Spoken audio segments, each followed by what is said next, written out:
അപ്പോൾ പ്രേമം മൂത്തപ്പോൾ ഇന്നലെ രാത്രി നിങ്ങൾ ലോഡ്ജിൽ റൂം എടുത്തു അല്ലേ? അതെ sir. Good morning mister Khan. Morning. ചെരുപ്പ് പോരണ്ട, ഇപ്പൊ പോലീസ് സ്റ്റേഷനിൽ ചെരുപ്പിട്ട് കയറാം. ഭരണം മാറി അറിയില്ലേ? അല്ലേ ജാഫർ ഖാൻ? ഞങ്ങളുടെ ഭരണം വന്ന ശേഷം സാമൂഹ്യ വിരുദ്ധയുടെ ശല്യം കുറഞ്ഞിട്ടില്ലേ? ഇല്ല, കൂടിയിട്ടേ ഉള്ളൂ. ഇത് കണ്ടില്ലേ, ഇന്നലെ രാത്രി ഇഴുകിച്ചേരാൻ മുറിയെടുത്തോ? അത് കണ്ടില്ലേ, ജോലി വെച്ചിട്ട് വീരന്മാർ കുറഞ്ഞിട്ടുണ്ട് പോലും. അയ്യോ സാറേ, ഇവരെ എന്റെ കക്ഷികളാ, പാവങ്ങളാ, പറ്റിയ പാവങ്ങളാ സാറേ. Stupid. ഇവരെ ഇറക്കിക്കൊണ്ട് പോകാൻ വന്നതാ ഞാൻ. അയ്യോ, സാറിന്റെ കക്ഷികളാണോ? അറിഞ്ഞില്ല, ക്ഷമിക്കണം സാർ. ആ രണ്ടുപേരെ വെളിയിൽ ഇറക്കി വിടണം സാർ.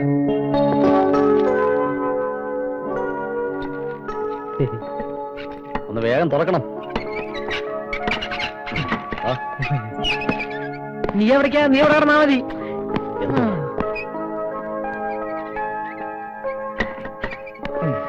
അയ്യോ, നല്ല വേദന ഉണ്ടാവും. സോറി, അറിയാതെ ഇടിച്ചു പോയതാ.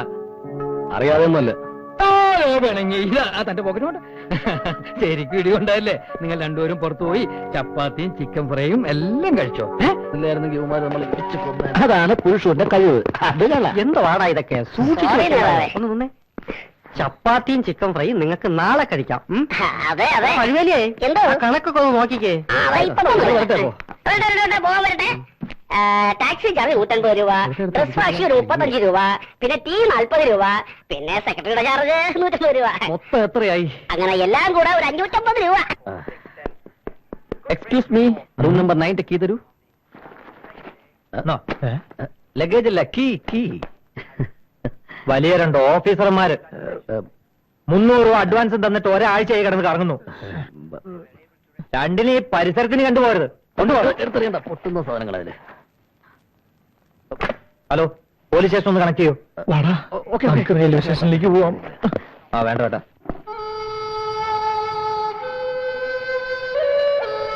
നമുക്ക് വീട്ടിലേക്ക് തിരിച്ചു പോകാം. നീ വെച്ചോ, എന്തായാലും ഞാൻ വരുന്നില്ല. പിന്നെന്ത് ചെയ്യും? അവന്മാർക്ക് കൊടുത്ത ആ 1,00,000 രൂപ എങ്ങനെയും തിരിച്ചു വാങ്ങിക്കണം. അവരെ കണ്ടുപിടിക്കുന്നവരവിടെ നിൽക്കണ്ടേ? അതിന് നിന്റെ കയ്യിൽ കാശുണ്ടോ? പിന്നെ എനിക്കിവിടെ കള്ളങ്ങോട്ടടിയില്ലേ? എന്റെ അവിടെ നിന്നാ കാശ്? നല്ല വിശപ്പുണ്ട് എനിക്ക്. ആ പറഞ്ഞ സംഭവം എനിക്കുണ്ട്. എന്തോന്നാ വിശപ്പ്? ഓ, നിനക്ക് അത് മാത്രമല്ലേ ഉള്ളൂ.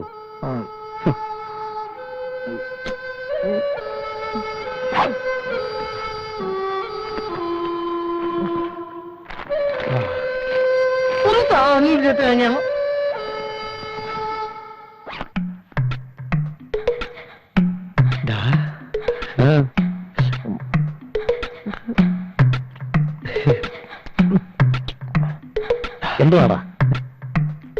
ദുഃഖഭാരം ചുമക്കുന്ന ദുശഗുണമാണു ഞാൻ. തില്ലുമേടയിലിരുന്നെന്നെ കല്ലെറിയല്ലേ എന്നെ.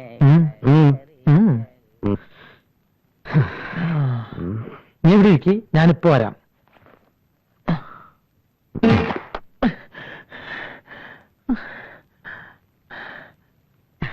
അപ്പൂട്ട, നീ വസുമതി ചേച്ചിയുടെ മോൻ അപ്പൂട്ടനല്ലേ? നമ്മൾ കണ്ടിട്ട് എത്ര നാളായി? അപ്പൂട്ട, നിനക്ക് എന്നെ മനസ്സിലായില്ലേ?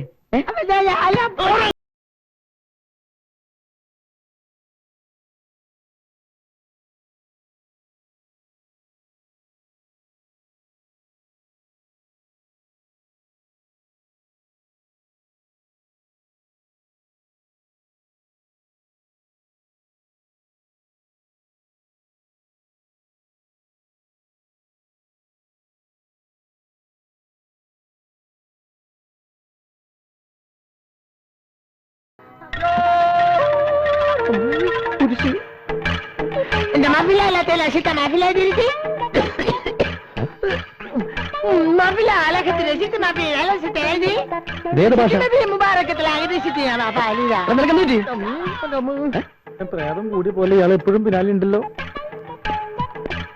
അപ്പു,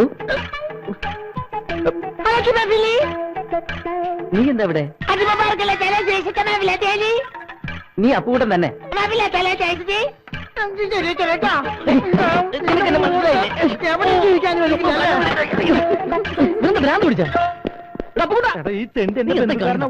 വയറു നിറച്ച് ആഹാരം കഴിക്കാൻ അവസരം കിട്ടിയിട്ട് അതിനും വിധിയില്ലാണ്ടായി. എവിടെങ്കിലും വന്ന് ജീവിക്കാന്ന് വിചാരിച്ചാ അവിടെ മുഴുവൻ ഈ ശല്യങ്ങളല്ലേ? എന്താ ചെയ്യാ? ഒക്കെ വിധിയാടാ. എന്റെ അമ്മ ഉണ്ടായിരുന്നെങ്കിൽ എനിക്ക് ഈ ഗതിയൊന്നും വരില്ലായിരുന്നു. ആവശ്യത്തിലധികം സ്വത്ത്, ഒരേ ഒരു മകൻ. പറഞ്ഞിട്ടെന്താ കാര്യം?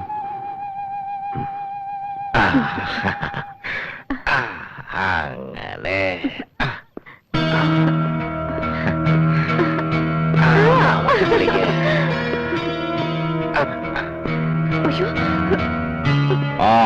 തെണ്ടി തിരിഞ്ഞ് നടന്നിട്ട് രാത്രി ഭക്ഷണം കഴിക്കുന്ന സമയമായപ്പോഴത്തേക്ക് കയറി വരുന്നു. എവിടെയായിരുന്നു ഇത്ര നേരം? ഞാനെവിടെയായിരുന്നു? അച്ഛനെന്താ? അച്ഛനോട് കാണിക്കുന്ന തോന്നിയാസം കണ്ടോണ്ട് ഞാനും കൂടെ ഇവിടെ നിൽക്കണോ? കാള പോലെ വളർത്തി പഠിപ്പിച്ചിട്ട് നീയല്ലേ വയസ്സുകാലത്തിന് നോക്കുന്നത്? നോക്കാനെങ്ങനെ? വീട്ടിൽ അല്പങ്ങൾ സ്വയം തന്നിട്ടുണ്ട്.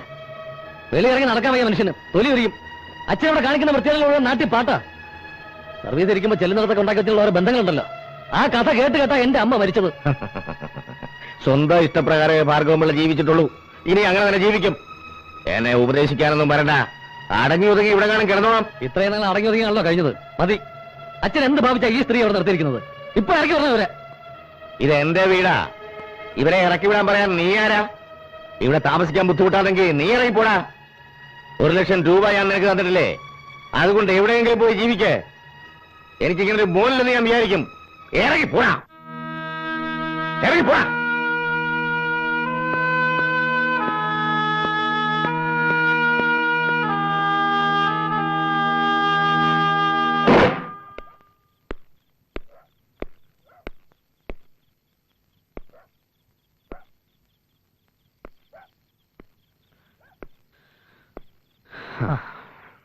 നീ എന്ത് ഈ നേരത്ത്?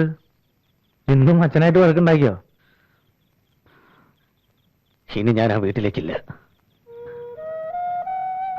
അതെന്റെ വീടല്ലടാ. എല്ലാം വിധിയാണ് മോനെ. കൊറേയൊക്കെ കണ്ടില്ലെന്ന് അടിക്കണം. എത്രയെന്ന് വെച്ചാ കണ്ടില്ലാന്ന് നടിക്കുന്നത്? മടുത്തു.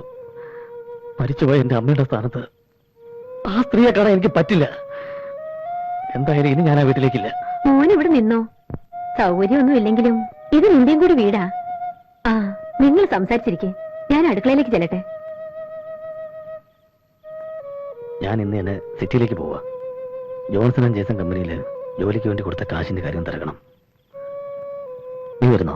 അതെന്താ നീ അങ്ങനെ പറയണത്? നമുക്ക് രണ്ടുപേർക്കും കൂടി ചെല്ലി നീ കാശ് കൊടുത്ത്. എന്തായാലും നേരം വെക്കട്ടെ. നാളെ ഞാനും കൂടി വരാം. അമ്മേ, നാളെ ഞങ്ങൾ ജോലിക്കാര്യത്തിന് വേണ്ടി പട്ടണം വരെ ഒന്ന് പോവാ. ഈശ്വരൻ നിങ്ങളെ അനുഗ്രഹിക്കും മക്കളെ. നീ കഞ്ഞി കുടിക്കടാ. വീട്ടിൽ നിന്ന് ഇറങ്ങിയിട്ട് ഒരു കത്ത് പോലെ അയച്ചില്ല. അമ്മയും നീറ്റുമാരും വിഷമിക്കുന്നുണ്ടാവും. ഞാൻ വീട്ടിലേക്ക് എഴുതിയ കത്തൊന്ന് വായിക്കാം.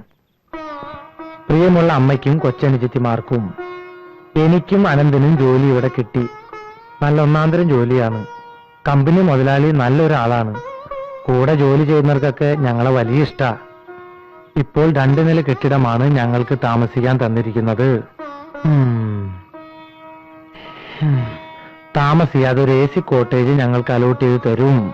എന്തുകൊണ്ടും ഞങ്ങൾക്കിവിടെ പരമാനന്ദ സുഖം.